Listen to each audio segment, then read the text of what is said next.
ವಿಶ್ವಾನಿ ಟಿವಿಯ ವಿಶೇಷ ಕಾರ್ಯಕ್ರಮಕ್ಕೆ ಸ್ವಾಗತ. ನಾನು ಚಿದಾನಂದ ರುದ್ರ ಫುರ್ಮಾಡ್. ದೇಶವನ್ನ ಹುಟ್ಟಿಸಿದ ಅಪ್ಪನಿಗೆ ದ್ರೋಹವನ್ನ ಎಸಗುತ್ತಿರುವ ಬಾಂಗ್ಲಾದೇಶಿಯರು. ಹೌದು, ಬಾಂಗ್ಲಾದೇಶದ ಸ್ಥಿತಿ ನೋಡ್ತಾ ಇದ್ರೆ ರಕ್ತ ಕುದಿಯುತ್ತೆ, ಕರಳು ಕಿವುಚಿದ ಹಾಗಾಗುತ್ತೆ. ಇದೊಂಥರ ನಾವೇ ಸಹಾಯ ಮಾಡಿದ ವ್ಯಕ್ತಿಗಳಿಂದ ನಮ್ಮ ಬೆನ್ನಿಗೆ ಚೂರಿ ಹಾಕಿಸಿಕೊಂಡ ಭಾವನೆ. ಒಂದಾನೊಂದು ಕಾಲದಲ್ಲಿ ಬಾಂಗ್ಲಾದ ಜನನಕ್ಕೆ ಕಾರಣವಾಗಿದ್ದೇ ಭಾರತ. ಪಾಕಿಸ್ತಾನದ ಭಾಗವಾಗಿದ್ದುಕೊಂಡು ಬಡತನ, ಮತಾಂಧತೆ, ಹಸಿವು, ಮಿಲಿಟರಿ ದೌರ್ಜನ್ಯಗಳ ಸುಳಿಯಲ್ಲಿ ಸಿಲುಕಿ ನಲುಗ್ತಾ ಇದ್ದ ಪೂರ್ವ ಪಾಕಿಸ್ತಾನ ಎಂಬ ಭೂಭಾಗವನ್ನು ಪ್ರತ್ಯೇಕಿಸಿ ಬಾಂಗ್ಲಾದೇಶವಾಗಿಸುವ ಕನಸನ್ನ ನನಸು ಮಾಡುವಲ್ಲಿ ಭಾರತದ ಪಾತ್ರ ಮಹತ್ವದ್ದು. ಹೀಗೆ ಜನ್ಮ ನೀಡಿದ ಭಾರತವನ್ನೇ ಅಲ್ಲಿನ ಕೃತಜ್ಞ ಜನತೆ ಈಗ ಶತ್ರುಗಳ ತರ ನೋಡ್ತಾ ಇದ್ದಾರೆ. ಹಿಂದೂಗಳನ್ನ ಹುಡುಕಿ ಹುಡುಕಿ ಥಳಿಸ್ತಾ ಇದ್ದಾರೆ. ಒಬ್ಬ ಹಿಂದೂವನ್ನ ನೇತು ಹಾಕಿ ಸಜೀವವಾಗಿ ಬೆಂಕಿಯನ್ನ ಕೊಟ್ಟು ಸಾಯಿಸಿದ್ದಾರೆ. ಇವರಲ್ಲಿ ಇಷ್ಟೊಂದು ಕ್ರೌರ್ಯ, ಕೃತಜ್ಞತೆ ಬಂದಿದ್ದಾದ್ರೂ ಹೇಗೆ? ನಿಜಕ್ಕೂ ಬಾಂಗ್ಲಾದೇಶದಲ್ಲಿ ಏನಾಗ್ತಾ ಇದೆ? ಇಲ್ಲಿದೆ ನೋಡಿ ವೀಕ್ಷಕರೇ, ಒಂದು ಇಂಟ್ರೆಸ್ಟಿಂಗ್ ಸ್ಟೋರಿ.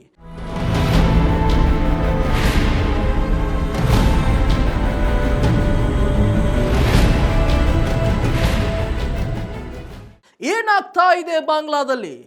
ಹೌದು, ಬಾಂಗ್ಲಾದೇಶದಲ್ಲಿ ವಿಪರೀತ ಪ್ರಮಾಣದಲ್ಲಿ ಮುಸ್ಲಿಮರ ಪ್ರತಿಭಟನೆಗಳು ನಡೆಯುತ್ತಿವೆ. ಇವರೆಲ್ಲರ ಟಾರ್ಗೆಟ್ ಭಾರತ ಎಂದೇ ಹೇಳಬಹುದು. ಈಗ ನಡೀತಾ ಇರುವ ಪ್ರತಿಭಟನೆಗಳಿಗೆ ಮೂಲಭೂತವಾದಿ ಶಕ್ತಿಗಳು ನಾಯಕತ್ವವನ್ನು ನೀಡಿದ್ದು ಅಲ್ಪಸಂಖ್ಯಾತ ಹಿಂದೂಗಳ ಮೇಲೆ ದಾಳಿಗಳನ್ನು ತೀವ್ರಗೊಳಿಸಿದ್ದಾರೆ. ಢಾಕಾದಲ್ಲಿ ಇಸ್ಲಾಂ ಧರ್ಮವನ್ನ ಅವಮಾನಿಸಿದ್ದಾನೆ ಎಂದು ಸುಳ್ಳೆ ಆರೋಪಿಸಿ ಸ್ಥಳೀಯ ಹಿಂದೂ ಯುವಕನೊಬ್ಬನನ್ನ ಥಳಿಸಿ ಕೊಲ್ಲಲಾಗಿದೆ. ಇಷ್ಟೇ ಅಲ್ಲದೆ ಆತನ ಮೃತದೇಹವನ್ನ ವಿವಸ್ತ್ರಗೊಳಿಸಿ ಮರಕ್ಕೆ ನೇತು ಹಾಕಿ ಬೆಂಕಿ ಹಚ್ಚಲಾಗಿದೆ. ಹಿಂದೂಗಳನ್ನ ಹುಡುಕಿ ಹುಡುಕಿ ಹೊಡೆಯಲಾಗುತ್ತಿದೆ. ಹಿಂದೂಗಳಿಗೆ ಇಲ್ಲಿ ಬದುಕುವುದು ದುರ್ಭರವಾಗುತ್ತಿದೆ. ಬಾಂಗ್ಲಾದೇಶದಲ್ಲಿ ನಡೆಯುತ್ತಿರುವ ಪ್ರತಿಭಟನೆಗಳು ನಿಯಂತ್ರಣವನ್ನು ಕೈತಪ್ಪಿದ್ದು ಪ್ರತಿಭಟನೆಗಳ ನೇತೃತ್ವ ವಹಿಸಿರುವವರು ಮತ್ತು ಮೊಹಮ್ಮದ್ ಯೂನುಸ್ ಸರ್ಕಾರದವರು ಭಾರತ ವಿರೋಧಿ ಭಾವನೆಯನ್ನ ಪ್ರಚಾರ ಮಾಡುವಲ್ಲಿ ಕಾರ್ಯನಿರತರಾಗಿದ್ದಾರೆ. ಯಾರಿ ಉಸ್ಮಾನ್ ಹಾದಿ? ಹೌದು, ಬಾಂಗ್ಲಾದೇಶದ ರಾಜಧಾನಿ ಢಾಕಾದಲ್ಲಿ ಮತ್ತೆ ಹಿಂಸಾಚಾರಗಳು ಭುಗಿಲೆದ್ದಿರೋದಕ್ಕೆ ನೆಪ ಆಗಿರೋದು ಅಲ್ಲಿನ ವಿದ್ಯಾರ್ಥಿ ನಾಯಕ ಶರೀಫ್ ಉಸ್ಮಾನ್ ಹಾದಿ ಎಂಬಾತನ ಸಾವು. ಈತ 2024ರ ಬಾಂಗ್ಲಾದೇಶದಲ್ಲಿ ನಡೆದಿರತಕ್ಕಂತಹ ವಿದ್ಯಾರ್ಥಿ ದಂಗೆಯ ನೇತೃತ್ವವನ್ನು ವಹಿಸಿದ್ದ. ಆ ದಂಗೆಯ ಪರಿಣಾಮವಾಗಿಯೇ ಆಗಿನ ಸರ್ಕಾರ ಪತನಗೊಂಡಿತ್ತು. ಆಗ ಪ್ರಧಾನಿಯಾಗಿದ್ದ ಶೇಖ್ ಹಸೀನಾ ಜೀವಭಯದಿಂದ ದೇಶವನ್ನ ಬಿಟ್ಟು ಪರಾರಿಯಾಗಿ ಭಾರತಕ್ಕೆ ಬಂದಿದ್ರು. ಶರೀಫ್ ಉಸ್ಮಾನ್ ಹಾದಿ ಶೇಖ್ ಹಸೀನಾ ಅವರ ಸರ್ಕಾರವನ್ನ ಉರುಳಿಸುವಲ್ಲಿ ಪ್ರಮುಖ ಪಾತ್ರವನ್ನು ನಿರ್ವಹಿಸಿದ್ದ. ವೀಕ್ಷಕರೇ, ವಿದ್ಯಾರ್ಥಿ ಹೋರಾಟಕ್ಕೆ ನಾಯಕತ್ವ ನೀಡಿದ್ದ. ತನ್ನ ಭಾಷಣಗಳಲ್ಲಿ ಭಾರತವನ್ನ ಕಟುವಾಗಿ ಟೀಕಿಸುತ್ತಿದ್ದ. ಫೆಬ್ರವರಿ 2026ರಲ್ಲಿ ನಡೆಯಲಿರುವ ಬಾಂಗ್ಲಾದೇಶದ ಸಾರ್ವತ್ರಿಕ ಚುನಾವಣೆಯಲ್ಲಿ ಅಭ್ಯರ್ಥಿಯೂ ಆಗಿದ್ದ. ಆದರೆ ಕಳೆದ ವಾರದ ಪ್ರಾರ್ಥನೆಯನ್ನು ಮುಗಿಸಿ ಮಸೀದಿಯಿಂದ ಹೊರಬರುತ್ತಿದ್ದಾಗ ಶರೀಫ್ ಉಸ್ಮಾನ್ ಹಾದಿ ಮೇಲೆ ಅಪರಿಚಿತರು ಗುಂಡಿನ ದಾಳಿಯನ್ನು ನಡೆಸಿದರು. ಆತನನ್ನ ಚಿಕಿತ್ಸೆಗಾಗಿ ಸಿಂಗಾಪುರಕ್ಕೆ ಕರೆದೊಯ್ಯಲಾಯಿತು. ಆದರೆ ಚಿಕಿತ್ಸೆ ಫಲಕಾರಿಯಾಗದೆ 32 ವರ್ಷದ ಹಾದಿ ಕೊನೆಯುಸಿರೆಳೆದಿದ್ದಾನೆ. ಹಾದಿಯ ಸಾವು ಬಾಂಗ್ಲಾದೇಶದಲ್ಲಿ ಇನ್ನೊಂದು ಸುತ್ತಿನ ಹಿಂಸಾತ್ಮಕ ಪ್ರತಿಭಟನೆಗಳಿಗೆ ಕಾರಣವಾಗಿದೆ. ಹಾದಿ ಕೊಲೆಗೆ ಶೇಖ್ ಹಸೀನಾ ಬೆಂಬಲಿಗರೇ ಕಾರಣ. ಅವರಿಗೆ ಭಾರತದ ಕುಮ್ಮಕ್ಕು ಇದೆ ಎಂದು ಇವರು ಆರೋಪಿಸ್ತಾ ಇದ್ದಾರೆ. ಬಾಂಗ್ಲಾದೇಶವನ್ನ ಹುಟ್ಟಿಸಿದ್ದೇ ಭಾರತ. ಹೌದು, ಇಷ್ಟಕ್ಕೂ ಬಾಂಗ್ಲಾದೇಶ ಹುಟ್ಟಿದಾದ್ರೂ ಹೇಗೆ? 1947ರಲ್ಲಿ ಭಾರತದ ವಿಭಜನೆಯಾದಾಗ ಮುಸ್ಲಿಂ ಬಹುಸಂಖ್ಯಾತ ಪ್ರದೇಶವಾದ ಪಾಕಿಸ್ತಾನ ಪ್ರತ್ಯೇಕ ದೇಶವಾಯಿತು. ಆದರೆ ಪೂರ್ವ ಪಾಕಿಸ್ತಾನ ಪಶ್ಚಿಮ ಪಾಕಿಸ್ತಾನದಿಂದ 1000 ಮೈಲಿ ದೂರವಿತ್ತು. ಪೂರ್ವ ಪಾಕಿಸ್ತಾನದ ಜನರು ಬಂಗಾಳಿ ಭಾಷೆಯನ್ನ ಮಾತಾಡ್ತಾ ಇದ್ರು ಹಾಗೂ ಬೇರೆ ಸಂಸ್ಕೃತಿಯನ್ನ ಹೊಂದಿದ್ರು. ಆದರೆ ಪಶ್ಚಿಮ ಪಾಕಿಸ್ತಾನದವರು ಉರ್ದು ಭಾಷೆಯನ್ನ ಹೇರಲು ಪ್ರಯತ್ನಿಸಿದ್ರು. ಇದು ದೊಡ್ಡ ಅಸಮಾಧಾನಕ್ಕೆ ಕಾರಣವಾಯಿತು. ರಾಜಕೀಯವಾಗಿಯೂ ಪಶ್ಚಿಮ ಪಾಕಿಸ್ತಾನ ಪ್ರಾಬಲ್ಯ ಹೊಂದಿದ್ದ ಕಾರಣ ಅಲ್ಲೂ ಪೂರ್ವ ಪಾಕಿಸ್ತಾನದ ಜನರಿಗೆ ಸಮಾನ ಹಕ್ಕುಗಳು ಸಿಗಲಿಲ್ಲ. ಹೀಗಾಗಿ ಪೂರ್ವ ಪಾಕಿಸ್ತಾನದ ಜನತೆ 1971ರಲ್ಲಿ ಬಾಂಗ್ಲಾದೇಶ ವಿಮೋಚನಾ ಯುದ್ಧವನ್ನ ಆರಂಭಿಸಿದ್ರು. ಬಾಂಗ್ಲಾದ ಮುಕ್ತಿ ವಾಹಿನಿಗೆ ಭಾರತದ ಮಿಲಿಟರಿ ಸಂಪೂರ್ಣ ಬೆಂಬಲವನ್ನು ನೀಡಿತು. ಆಗಿನ ಭಾರತ ಪ್ರಧಾನಿ ಇಂದಿರಾ ಗಾಂಧಿ ಮಿಲಿಟರಿಗೆ ಮುಕ್ತ ಹಸ್ತವನ್ನು ನೀಡಿದ್ರು. ಭಾರತದ ಬೆಂಬಲದೊಂದಿಗೆ ಪೂರ್ವ ಪಾಕಿಸ್ತಾನದ ಪಡೆಗಳು ಪಶ್ಚಿಮ ಪಾಕಿಸ್ತಾನದ ವಿರುದ್ಧ ಹೋರಾಡಿ ಗೆದ್ದವು. ಡಿಸೆಂಬರ್ 16, 1971ರಂದು ಪಶ್ಚಿಮ ಪಾಕಿಸ್ತಾನದ ಸೈನ್ಯ ಭಾರತದ ಮಿಲಿಟರಿ ಮುಂದೆ ಮಂಡಿಯೂರಿ ಶರಣಾಯಿತು. ಆ ದಿನದಿಂದ ಬಾಂಗ್ಲಾದೇಶ ಒಂದು ಸ್ವತಂತ್ರ ರಾಷ್ಟ್ರವಾಯಿತು. ಈ ಸಂದರ್ಭದಲ್ಲಿ ನಿರಾಶ್ರಿತರಾಗಿ ಭಾರತಕ್ಕೆ ಓಡಿ ಬಂದ ಕೋಟ್ಯಾಂತರ ಬಾಂಗ್ಲಾದೇಶಿಯರಿಗೆ ಆಶ್ರಯವನ್ನ ಭಾರತ ನೀಡಿತು. ಭಾರತದ ಸಹಾಯವಿಲ್ಲದೆ ಬಾಂಗ್ಲಾ ಎಂಬ ದೇಶವೇ ಹುಟ್ಟುತ್ತಿರಲಿಲ್ಲ ವೀಕ್ಷಕರೇ. ಆದರೆ ಬಾಂಗ್ಲಾದ ಈಗಿನ ತಲೆಮಾರು ಈ ಇತಿಹಾಸವನ್ನೇ ಮರೆತು ಬಿಟ್ಟಂತೆ ಕಾಣ್ತಾ ಇದೆ. 2024ರಲ್ಲಿ ನಡೆದ ಭೀಕರ ದೊಂಬಿ. ಹೌದು, ಕಳೆದ ವರ್ಷ ಅಂದ್ರೆ 2024ರಲ್ಲಿ ಬಾಂಗ್ಲಾದಲ್ಲಿ ಗಲಭೆ ಉಲ್ಬಣಿಸಿತು. ಅದಕ್ಕೆ ಒಂದು ಕಾರಣ ಅಲ್ಲಿಯ ಬಡತನ, ನಿರುದ್ಯೋಗ. ದಶಕಗಳಿಂದ ಅಲ್ಲಿ ಆಡಳಿತ ನಡೆಸ್ತಾ ಬಂದಿದ್ದ ರಾಜಕಾರಣಿಗಳು ತಮ್ಮ ಸ್ವಂತ ಹಿತವನ್ನ ನೋಡಿಕೊಂಡಿದ್ದನ್ನ ಬಿಟ್ರೆ ಪ್ರಜೆಗಳ ಕಲ್ಯಾಣಕ್ಕಾಗಿ ಕೆಲಸ ಮಾಡಿರಲೇ ಇಲ್ಲ. ಕಾಲೇಜುಗಳಿಂದ ಹೊರಬರ್ತಾ ಇದ್ದ ವಿದ್ಯಾರ್ಥಿಗಳಿಗೆ ಸರಿಯಾದ ಕೆಲಸಗಳು ಇರಲಿಲ್ಲ. ಕೃಷಿ, ಅಲ್ಪ ಸ್ವಲ್ಪ ಜವಳಿ ಬಿಟ್ರೆ ಬೇರೆ ಉತ್ಪಾದನೆ ಹಾಗೂ ಉದ್ಯಮದ ಮಾರ್ಗಗಳು ಸೃಷ್ಟಿಯಾಗಿರಲೇ ಇಲ್ಲ. ಇದರಿಂದ ಯುವ ಜನಾಂಗದಲ್ಲಿ ಆಕ್ರೋಶ ಸೃಷ್ಟಿಯಾಯಿತು. ಇನ್ನು 16 ವರ್ಷಗಳಿಂದ ಅಧಿಕಾರದಲ್ಲಿದ್ದ ಅವಾಮಿ ಲೀಗ್ನ ಮೇಲೆ ವ್ಯಾಪಕ ಭ್ರಷ್ಟಾಚಾರದ ಆರೋಪಗಳು ಕೇಳಿ ಬಂದವು. ಅವಾಮಿ ಲೀಗ್ನ ನಾಯಕಿ ಶೇಖ್ ಹಸೀನಾ ಬಗ್ಗೆ ಕೂಡ ಭ್ರಷ್ಟಾಚಾರ ಮತ್ತು ಅದನ್ನು ಪ್ರಶ್ನಿಸಿದವರನ್ನ ಬಲಾತ್ಕಾರವಾಗಿ ಬಾಯಿ ಮುಚ್ಚಿಸಿದ ಆರೋಪ ಕೂಡ ಬಂತು.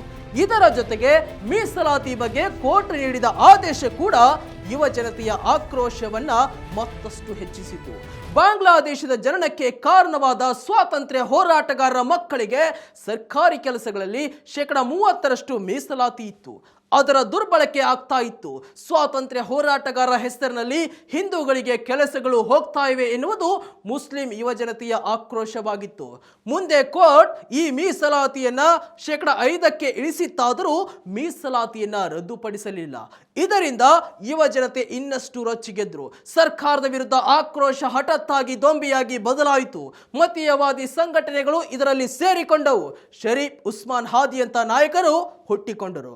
ಶೇಖ್ ಹಸೀನಾ ದೇಶಾಂತರ.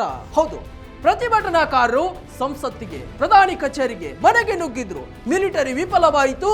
ದೀರ್ಘಕಾಲ ಬಾಂಗ್ಲಾದೇಶದ ರಾಜಕೀಯದ ಕೇಂದ್ರ ಬಿಂದುವಾಗಿದ್ದ ಶೇಖ್ ಹಸೀನಾ ಇದ್ದಕ್ಕಿದ್ದಂತೆ ದೇಶ ಬಿಟ್ಟು ಓಡಬೇಕಾದ ಪರಿಸ್ಥಿತಿ ಬಂತು.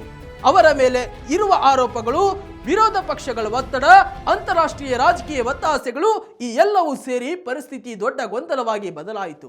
ಓಡಿ ಬಂದ ಶೇಖ್ ಹಸೀನಾಗೆ ಭಾರತ ಆಶ್ರಯ ನೀಡಿತು. ಹಸೀನಾ ಅವರನ್ನು ತಮಗೆ ಹಸ್ತಾಂತರಿಸಬೇಕು, ಆಕೆಯನ್ನ ಶಿಕ್ಷಿಸಬೇಕೆಂದು ಬಾಂಗ್ಲಾದ ದೊಂಬಿಕೋರರು ಹಾಗೂ ಅಲ್ಲಿ ಹೊಸದಾಗಿ ರಚನೆಯಾಗಿ ಮೊಹಮ್ಮದ್ ಯೂನುಸ್ ಸರ್ಕಾರ ಆಗ್ರಹಿಸಿತು. ಆದರೆ ಭಾರತ ಕ್ಯಾರೆ ಎನ್ನಲಿಲ್ಲ. ದೊಂಬಿಕೋರರು ಭಾರತೀಯ ದೂತಾವಾಸವನ್ನೇ ಸುಟ್ಟು ಹಾಕುವುದಕ್ಕೆ ಮುಂದಾದ್ರು. ಭಾರತದ ಗಡಿಯಲ್ಲಿ ಲಕ್ಷಾಂತರ ಸಂಖ್ಯೆಯಲ್ಲಿ ಸೇರಿದ್ರು. ಭಾರತದ ಮಿಲಿಟರಿ ಹಾಗೂ ಗುಪ್ತಚರ ಸಂಸ್ಥೆಗಳು ಈ ಬೆಳವಣಿಗೆಗಳ ಮೇಲೆ ನಿಗಾ ಇಟ್ಟಿವೆ. ಬಾಂಗ್ಲಾ ದಂಗೆಯಲ್ಲಿ ಪಾಕ್, ಚೀನಾ ಪಾತ್ರ.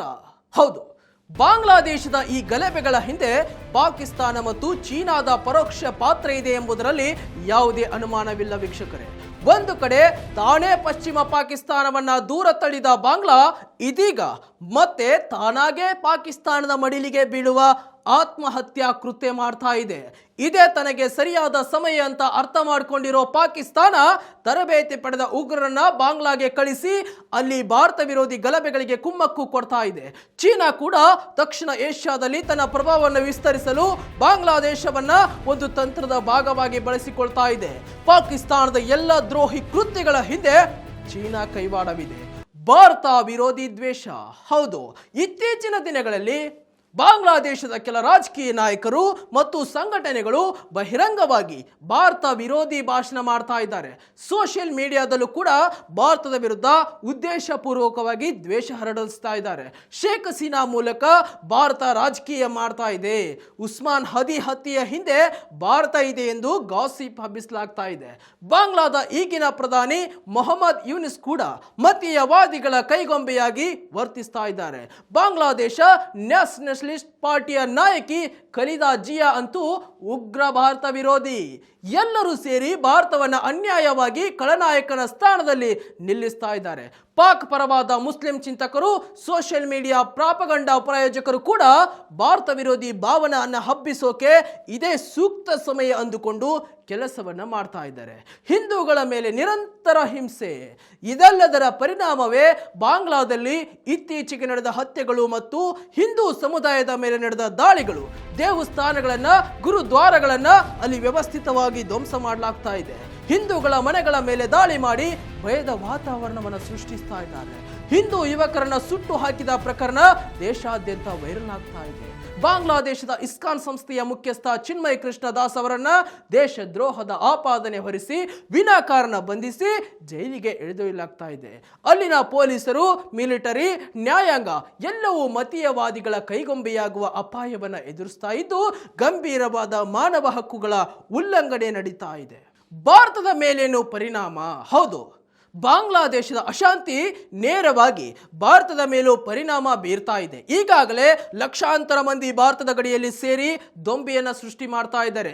ಲಕ್ಷಾಂತರ ಬಾಂಗ್ಲಾ ಪ್ರಜೆಗಳು ಈಗಾಗಲೇ ನಮ್ಮ ದೇಶದ ಒಳಗೆ ಇದ್ದಾರೆ.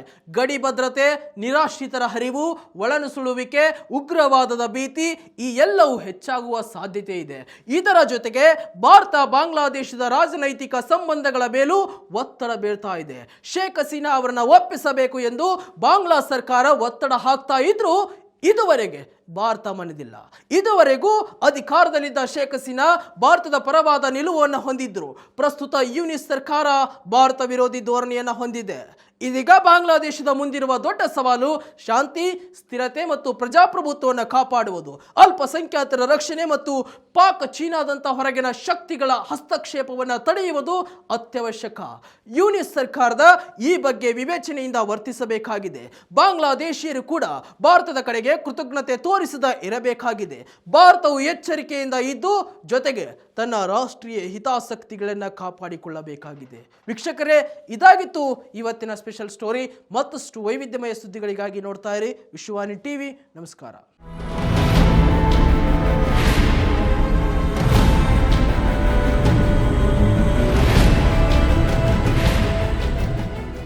ಇಂಟ್ರೆಸ್ಟಿಂಗ್ ಮತ್ತು ಇನ್ಫಾರ್ಮೇಟಿವ್ ವಿಡಿಯೋಗಳನ್ನು ಮಿಸ್ ಮಾಡ್ಕೋಬೇಡಿ. ಈಗಲೇ ಸಬ್ಸ್ಕ್ರೈಬ್ ಮಾಡಿ.